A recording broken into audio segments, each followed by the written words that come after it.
Mahmoud, obviously a very professional performance today, but you really put the foot on the accelerator, clearly wanting to get as big a win as possible today. Yeah, guys just played well. That was the goal, and they achieved it. So, every single person that played in the game played exceptionally well, so I'm proud of them. What was the message, though, going into the game? Was it to really keep the foot on the accelerator, or was it just a win? Yeah, just to play. We haven't been playing well. We just wanted, obviously, to win, and then we weren't worried about any of the point differential because obviously this is a team that beat us twice. So we were just talking about just winning the game first. And then I told the team when it gets to the fourth quarter, based on the score, then we'll start talking about that. But they understood. They read the news. They know where we're at. They know the positioning. They know how the tiebreakers work. So, but they were ready from the start. How much confidence can you take into the playoffs now after a win like that?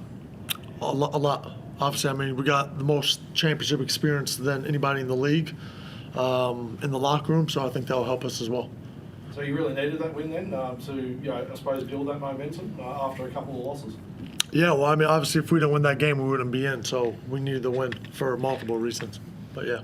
Jalen's impact early was, really impressive. He seemed like Adams or Galloway? Adams. Yeah. Yep. He seemed like a man on a mission early. Yep. Yeah, 100%. Like I said, he's one of the guys that's been part of the back-to-back championships. He's won, the first one, and he's been locked in for the last couple of weeks. And like I said, we've just been up and down. We've been struggling. Guys been injured coming back, and it's just good to get a win. Like I said, to finish the season off, and I think any of the 6 teams that are in the playoffs have an opportunity to win it all. And you obviously, your depth today shone through obviously against them who got their injury issues, but was it important to get guys like Jalen and DJ really clicking? Yeah, 100%. Guys played well. I just want to see different lineups. I'm going to change the lineup for the first game based on who we play as well, and just kind of go from there. The starting unit tonight different, as you just said. Was that really just about experimenting with some different combinations, or was that based purely on the matchup tonight? Yeah, it was a combination of both, to be honest. I just wanted to, Jonah's been playing well for us and matchup-wise, and I thought Jody's done a great job, and he did the same exact things that he's been doing for us defensively off the bench tonight, so he's done some good things. Toohey's been, consistent throughout the season. His growth has been phenomenal. So, but yeah, it's just kind of a mixture of combinations, rotations for us. And I'll go back and there's going to be 1 or 2 adjustments or changes that I make. Once again, who we play, Illawarra and New Zealand, and kind of go from there. DJ, I thought, played great. One of the best games he's had for a while now. Obviously, he needed to get some rhythm back, and it's probably a good sign heading into the postseason for you to see him play like that.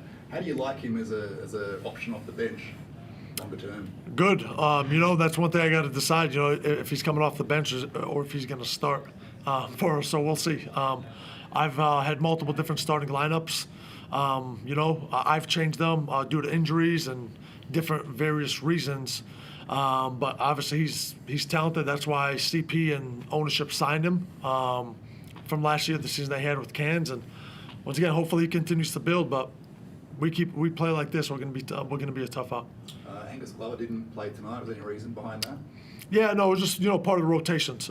Just my thought process of going in the groups that I wanted to see. So, but it's nothing moving forward that he's not going to play. As you guys have seen, I will mix it up and just try to put the best group out there. Alex, what's the feeling amongst the group now that you've got that win? You're in the play-in. Whether you finish 5th or 6th, you'll find out tomorrow. But obviously a pressure one coming in, knowing you had to get this one today. Yeah, it's good. I think the whole week we obviously knew that it was win or go home with the results that happened prior. So I think everyone was just super determined, super focused, and kind of felt that energy from the start of the game and managed to continue it for 40 minutes. And you personally, it's been a strong first season in the league. Obviously, you did really well early on. Your play's probably been a bit less consistent than maybe you'd liked of late, but today was a really strong showing on both ends of the floor. So how much confidence does that give you going into this play-in now? Yeah, it feels good. Obviously, now is the time you want to be playing well when everything's on the line. So feeling good with that, and everyone was able to help me. Coach was confident in my abilities, and everyone was able to find me today. So it felt good. How much are you going to be cheering for Adelaide tomorrow? Yeah, obviously, whoever we've got to play, we're going to play him, but I guess the higher we'd finish, the better. Can you talk a little bit about Alex and he looks like he plays beyond his years in terms of maturity and understanding of the game. I'm just interested to see what you see behind closed doors about his attitude and his abilities. Yeah, just that. Just being around the NBA and G League for the last 7 years. He belongs, obviously, and he would, I think, excel at that level. I'm not sure, any of the other next stars or guys that obviously I know guys that have come through here, but just the group this season, his basketball IQ, and you guys say I'll play him 1 through 5, and he's bringing the ball up the floor. He's the guy screening and rolling. He's the guy spacing. For a guy to be able to do that on the fly, the basketball IQ is second to none. And I would love to find out just, guys that are going to be getting to the next level that has the IQ that he does. And it goes just with his work ethic that he puts in, film-wise. We put practice film on Huddle and do all that stuff, and he watches it.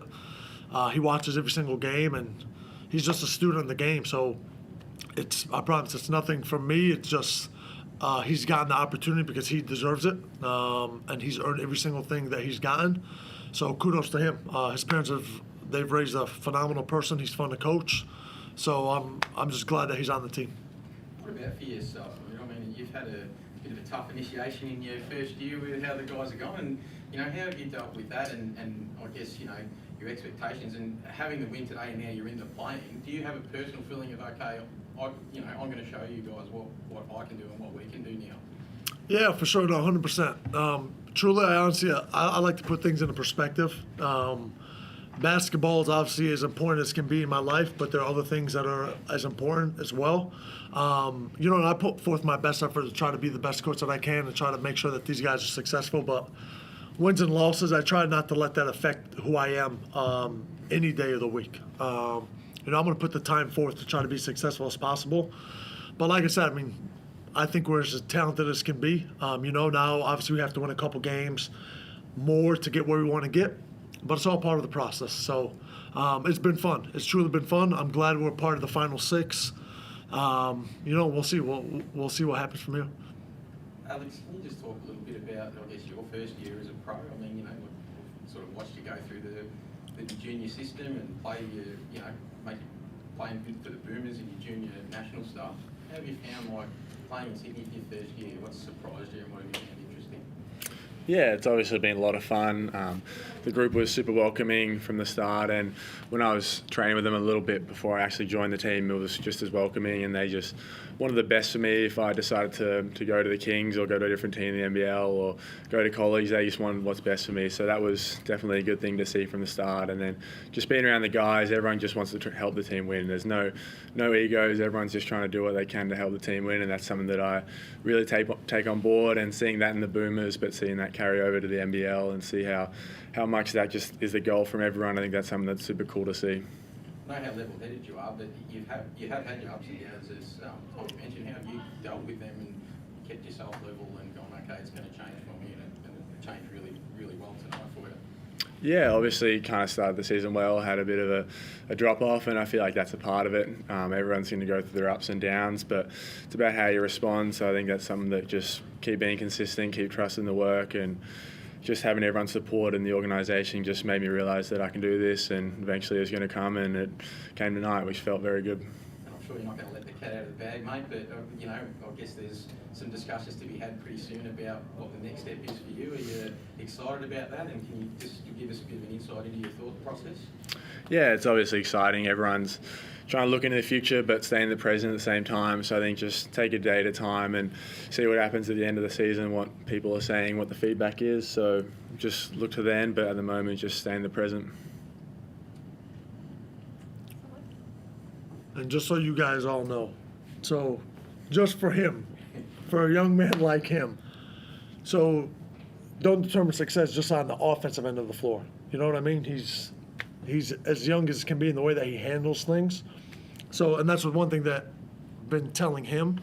Don't let your shot making dictate that's not success. He still plays hard on the other end of the floor. He's been one of our best rebounders, one of our best crashers. So for a guy at his age to be able to do those things, and when your shot's not falling, still play the other end of the floor, I mean, that's a guy that's been a 12, 15-year vet type mentality. So he has a bright future ahead of him. God bless. God bless. Hey, there's 12, 15-year vets that don't do that. So. I appreciate you guys. Thank you. Thank Assalamu you. alaikum. Thanks, Joe. Yep. Thanks, guys. Good luck. Yep, thank you guys. Yeah, good luck.